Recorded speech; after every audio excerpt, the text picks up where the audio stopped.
भाई अब तक आपने एक मिकदार के बारे में सुना होगा जिसको कहा जाता है डिस्प्लेसमेंट। डिस्प्लेसमेंट क्या है? इसका उर्दू में अच्छा सा लफ्ज़ है खिसकाव।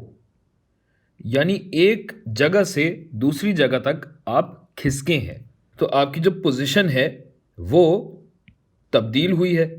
ये कहलाती है डिस्प्लेसमेंट, या इस पॉइंट से इस पॉइंट तक आपका खिसकाव होता है। अब अगर यहां से आपका खिसकाव इस तरफ हो तो इस खिसकाव में और इस खिसकाव में फर्क है, क्योंकि यहां आपकी समत अलग अलग है। लिहाजा डिस्प्लेसमेंट एक वेक्टर क्वांटिटी है। अब अगर आपका ये खिसकाव तब्दील हो रहा हो, यानी यही अगर आप एक पॉइंट से दूसरे पॉइंट तक जाने की बात कर रहे हो तो आपका खिसकाव मुसलसल तब्दील हो रहा है। और आप ये भी जानते हैं कि इस मिकदार को कहा जाता है वेलोसिटी, जिसका अगर मैं आपको एक फंक्शन दूं, मिसाल के तौर पे वेक्टर v फंक्शन है वक्त का और ये बराबर है 5 माइनस टी के, तो अगर इस वेलोसिटी का आप ग्राफ देखें तो कुछ इस तरह का होगा कि भाई वक्त जब सिफर था, यानी वक्त जब शुरू भी नहीं हुआ था, तो उस वक्त आपकी वेलोसिटी कितनी थी? 5 थी, और 5 यहाँ है।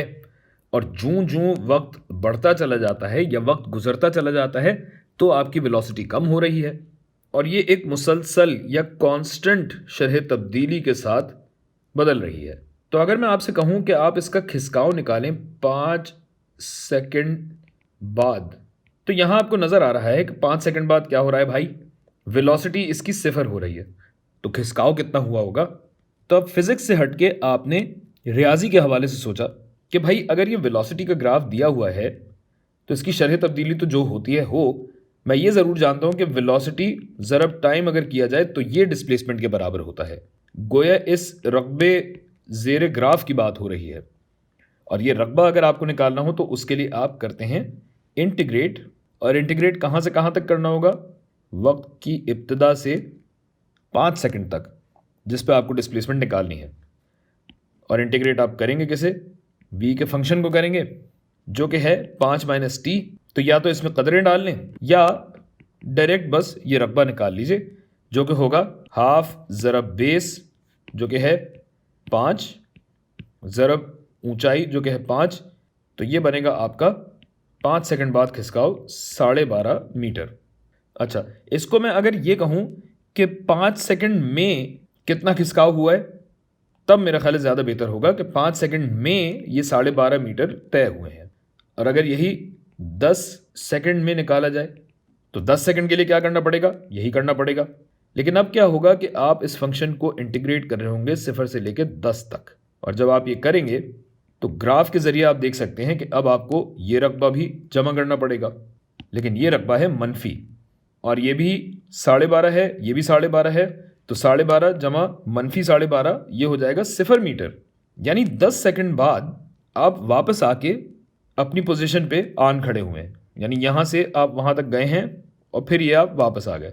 गोया इब्तिदाई 5 सेकंड्स में आप दाईं जानिब जा रहे हैं, 12.5 मीटर गए दाईं जानिब, और उसके बाद अगले 5 सेकंड में आप 12.5 मीटर मनफी समत में या बाईं समत में आ गए। तो कहाँ थे भाई? यहाँ से शुरू किया था तो ओथई आन खलोते। इस वजह से आपकी डिस्प्लेसमेंट 0 मीटर है।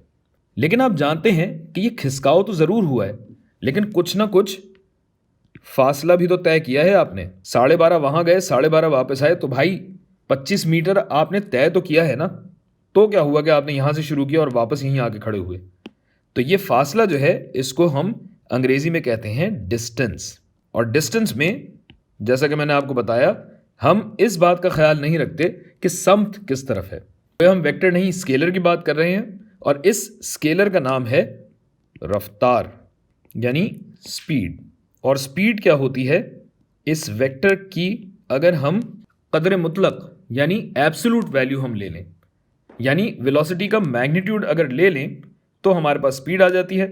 और कदर मुतलक लेने का मतलब यह है कि इसी ग्राफ को आपने एक्स एक्सिस में रिफ्लेक्ट कर दिया, मुनकिस कर दिया। तो जब मुनकिस किया तो आपके सामने है, तो 5 सेकंड में आप इस v की कदर मुतलक को इंटीग्रेट करेंगे तो जवाब तो आएगा वही 12.5 मीटर, ये रकबा। और अगर मैं पूरे 10 सेकंड की बात करूं तो क्या करेंगे आप? ये रकबा भी इसमें जमा करेंगे। इंटीग्रेट करेंगे 0 से लेकर 10 सेकंड तक वेलोसिटी की कदर मुतलक को, तो अब ये आपके पास आएगा 25 मीटर का फासला।